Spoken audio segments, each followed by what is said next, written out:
మరికొన్ని గంటల్లో దేశంలో ఓ మహాఘట్టానికి తెరలేవనుంది. అయోధ్య మహానగరం నడిబొడ్డున శ్రీరామచంద్రుల వారు కొలువుతీరనున్నారు. అయోధ్య రామ మందిర ఆలయాన్ని ప్రధాని మోదీ ప్రారంభిస్తారు.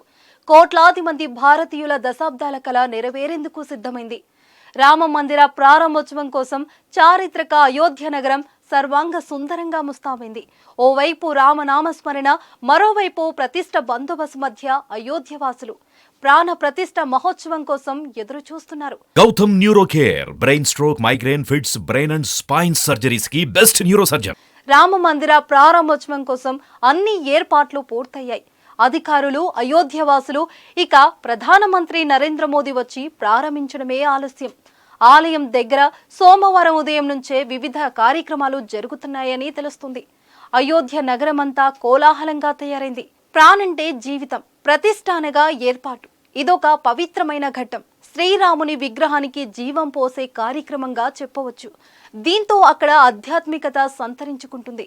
ఇందుకోసం చేసే ప్రత్యేక పూజలు భగవంతుడికి భక్తుడికి మధ్య అనుసంధానంగా నిలుస్తాయి.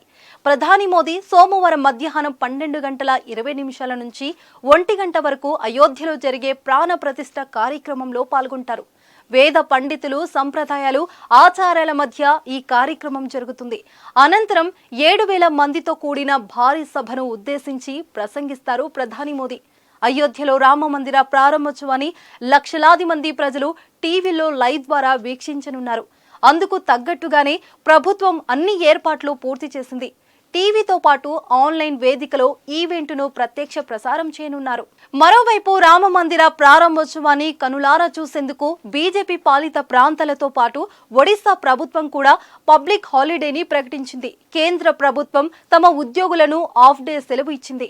రామ మందిర ప్రారంభోత్సవం నేపథ్యంలో అయోధ్య గురించి ప్రత్యేకంగా చెప్పుకోవాలి. ఇప్పటికే చాలా మంది ప్రముఖులు అయోధ్యకు బయలుదేరారు. అయోధ్య వాసులు కూడా ఈవెంట్ కోసం సిద్ధమవుతున్నారు.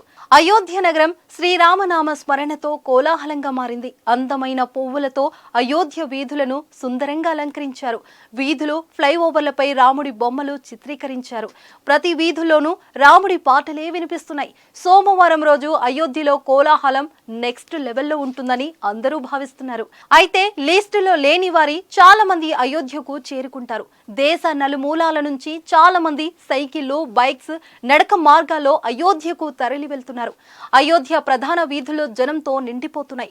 హోటళ్లలో నో రూమ్స్ అని బోర్డులు వెలుస్తున్నాయి. ఇసుకేస్తే రాలనంత జనం రేపు ఈ మహాఘట్టాన్ని వీక్షిస్తున్నట్లు సమాచారం.